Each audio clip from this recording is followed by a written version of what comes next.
क्या आपको कभी ऐसा फ़ील हुआ कि आप अपने पार्टनर को जितना प्यार देते हैं, वो उतना वापस नहीं करता, वो आपकी उतनी केयर नहीं करता, या फिर आप जब खुद ही किसी के पास जाते हैं और फिर अचानक से उससे दूर भागने लगते हैं? इसके पीछे कोई रेड फ्लैग नहीं है, बल्कि एक पैटर्न है, जो बचपन में ही सेट हो जाता है और जिसे ज़्यादातर लोग कभी नोटिस ही नहीं करते। इस वीडियो के आखिर में मैं आपको बताऊंगी कि इस पैटर्न को कैसे तोड़ा जा सकता है। तो वीडियो को पूरा ज़रूर देखिएगा, क्योंकि सबसे इम्पोर्टेंट पार्ट लास्ट में आने वाला है। इसे कहते हैं अटैचमेंट स्टाइल। अटैचमेंट स्टाइल आखिर होता क्या है? तो एक कोच के तौर पर मैंने सैकड़ों रिलेशनशिप में एक ही पैटर्न बार बार देखा है, और वो है अटैचमेंट स्टाइल।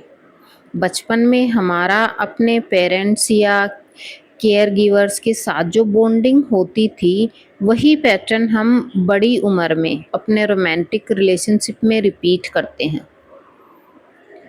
अगर बचपन में आपको कंसिस्टेंस प्यार और अटेंशन मिला, तो बड़ी उम्र में आप रिलेशनशिप में उसे सिक्योर फील करते हैं। लेकिन अगर प्यार कभी मिला, कभी नहीं मिला, तो वही इनसिक्योरिटी आपके अडल्ट रिलेशनशिप में भी दिखने लगती है। इसमें मुख्य 3 टाइप्स होते हैं, और मैं गारंटी देती हूँ, अगली 3 मिनट में आप खुद को इनमें से किसी एक में ज़रूर पहचान लेंगे, यानी किसी एक के साथ ज़रूर रिलेट करेंगे। Segment 2, anxious attachment. अगर आप वो इंसान हैं जो मैसेज का थोड़ा-सा रिप्लाई लेट आया तो आपका दिल धक-धक करने लगता है। आप बार-बार सोचते हैं कहीं वो मुझसे दूर तो नहीं हो रहा, और अपने पार्टनर की हर एक्टिविटी, हर स्टोरी को नोटिस करते हैं। रिश्ता थोड़ा भी अनसर्टेन लगे तो आपकी नींद उड़ जाती है। तो हो सकता है आप में एंशियस अटैचमेंट के ट्रेट्स हों। एंशियस पैटर्न वाले लोग रिश्ते में बहुत ज़्यादा इन्वेस्ट हो जाते हैं। उन्हें लगता है अगर उन्होंने थोड़ा भी कम दिया तो पार्टनर उन्हें छोड़कर चला जाएगा। लेकिन यहाँ दिलचस्प बात ये है कि ये क्लिंगीनेस प्यार की वजह से नहीं, बल्कि डर की वजह से आती है, यानी छोड़ दिए जाने का डर। अब वो अगला पैटर्न मैं आपको बताने वाली हूँ जो बिल्कुल इसके अपोजिट है, उल्टा है। और अगर आपका partner hot and cold behave करता है, तो आगे ज़रा ध्यान से सुनिएगा। Segment 3, avoidant attachment.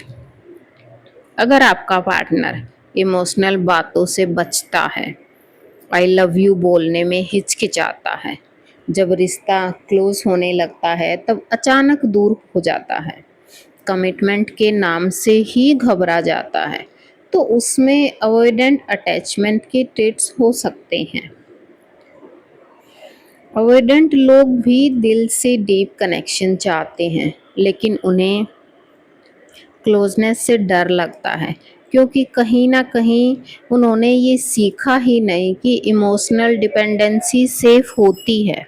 इसलिए जब कोई उनके बहुत करीब आता है तो वो पीछे हटने लगते हैं, और यही वो पैटर्न है जिसकी वजह से हॉट एंड कोल्ड बिहेवियर दिखता है। लेकिन सबसे ज़रूरी बात अभी बाकी है, क्योंकि जो कॉम्बिनेशन सबसे ज़्यादा दर्द देता है, वो मैं आपको सेगमेंट 6 में बताऊंगी। तो तब तक वीडियो में बने रहिएगा। Segment 4, secure attachment. ये है सिक्योर अटैचमेंट। तो आखिर ये होता क्या है? ये वो लोग होते हैं जो अपनी फीलिंग्स खुलकर एक्सप्रेस कर पाते हैं, पार्टनर पर ट्रस्ट करते हैं, बिना ओवरथिंक किए कन्फ्लिक्ट होने पर बात करते हैं, यानी लड़ाई झगड़े होने पर भागते नहीं हैं एक दूसरे से, बल्कि बैठकर बात करते हैं। सिक्योर लोगों को रिलेशनशिप में सबसे कम स्ट्रगल होता है, क्योंकि उनके अंदर एक बेसिक बिलीफ होता है कि मैं प्यार के लायक हूँ। और सबसे अच्छी बात, अटैचमेंट स्टाइल कोई परमानेंट लेबल नहीं है। ये कोई कमी या फ्लो नहीं है, बल्कि सिर्फ एक लर्न पैटर्न है, और लर्न पैटर्न को अवेयरनेस और एफर्ट से बदला भी जा सकता है। सेगमेंट 5, अपने पार्टनर का पैटर्न कैसे समझें। अब सबसे इम्पोर्टेंट हिस्सा, अपने पार्टनर का अटैचमेंट पैटर्न को किस तरह से समझा जा सकता है। तो एक डिस्क्लेमर यहाँ मैं देना चाहती हूँ, मैं सिर्फ एक रिलेशनशिप कोच हूँ, साइकोलॉजिस्ट नहीं। तो ये कोई क्लिनिकल डायग्नोसिस नहीं है, बस अवेयरनेस के लिए है। तो देखिए, जब आप दोनों के बीच कोई छोटी सी मिसअंडरस्टैंडिंग होती है, कोई गलतफहमी होती है, अगर वो तुरंत बात करने की कोशिश करता है, एंशियस या सिक्योर ट्रेट्स हो सकते हैं। अगर वो चुप हो जाता है, डिस्टेंस बना लेता है, तो अवॉइडेंट ट्रेट्स हो सकते हैं। अगर वो शांति से बात करता है, बिना ड्रामे के सॉल्यूशन ढूंढता है, सिक्योर होने के चांस ज़्यादा हैं। अब एक और तरीका देखिए कि वो अपने पास्ट रिलेशनशिप के बारे में कैसे बात करता है। सेगमेंट 6, सबसे पेनफुल कॉम्बिनेशन, और यही वो हिस्सा है जिसका मैंने शुरू में जिक्र किया था। सबसे कॉमन और सबसे painful combination, anxious plus avoidant. एक पार्टनर जितना क्लोज आना चाहता है, दूसरा उतना ही दूर भागता है, और यही साइकिल रिश्ते को इमोशनली थका देती है।